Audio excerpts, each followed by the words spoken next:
around, trying to gauge the other whites' reactions to Geronimo's change in demeanor. All the faces were impassive. Yet they must have known, as he did, that it would probably take the army every day of the 50 years Crook mentioned to track down and kill the 100 or so Apaches that Geronimo led. Personally, he doubted that it could ever be done. So why was Geronimo so nervous? He again spoke to his followers in the Apache dialect. Glancing at the 24 Apache men and boys who loitered about within earshot, Norwood saw that every one of them was burdened with at least 2 full cartridge belts. Besides their pistols, many of them were armed with new 1873 model Winchesters. Even though there were several young boys in this group, this was no ragtag outfit. The only thing that would keep them from disappearing into the Sierra Madre Mountains again to live free and raid as they pleased was the knowledge that Crook, backed by all the forces of the U.S. Army, would give them no peace. The one question that remained was whether or not Geronimo wanted to surrender unconditionally and live peaceably on the reservation, or to go out living free but running and fighting. Finally, Geronimo stopped pacing and stood before Crook. "We will talk again tomorrow." Crook nodded as if it were the answer he had been expecting all along. During this last interchange, Norwood had drifted off to sleep. "Up and at 'em, Russ," said Lieutenant Harry Babcock. "Daylight's a-burning." Okay, give me a minute." He squinted up at the lieutenant, his old friend and now aide to General Crook. "Must be getting toughened up to sleeping on the ground, or else I was awful tired." "Well, you ought to know Crook by now. He doesn't believe in any amenities on the trail like wagons, tents, or stoves. One thing about the general, though, he lives just like his men. None of that spit and polish crap." Norwood eyed Babcock's dusty blue flannel shirt.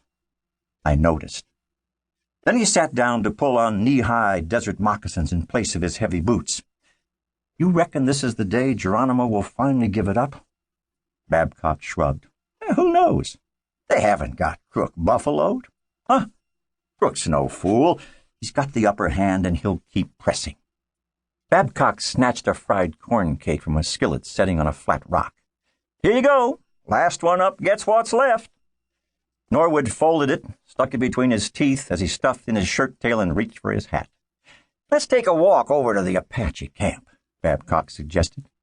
Norwood spoke around a mouthful of bread. "Might be better to let them parley among themselves." "Well, they know you and they know me. It's just a friendly visit. Let 'em know we don't mean 'em any harm." They found Geronimo in deep conversation with several of his warriors. The 2 men moved on from one jacal to another. These low, round shelters were all constructed of Spanish bayonet and mesquite, covered with pieces of blanket. The daggers of the Spanish bayonet were arranged around each dwelling so as to make it a small fortress. "Look at the way this camp is set up," Norwood observed in a low voice. "If they were attacked here with all the guns and ammunition they've got, nothing short of a mountain howitzer could blast them out." "Well, that's one reason there are hundreds of us chasing a few dozen of them," Babcock replied. "I'm glad we've got them negotiating." "Hey, there's the old man now," Norwood nodded. "Reckon he's come over for some informal talks?" "Wouldn't be surprised. Crook's like that. Hard and intractable when negotiating in public, but he'll probably bend a little in private." "He can't undercut official Washington policy." "Well, all I know is what he told us at officers' call last night. Said Washington had ordered him to get an unconditional surrender and to make no promises unless it was necessary to secure their surrender. I reckon that gives a little leeway." They walked along silently for a few seconds.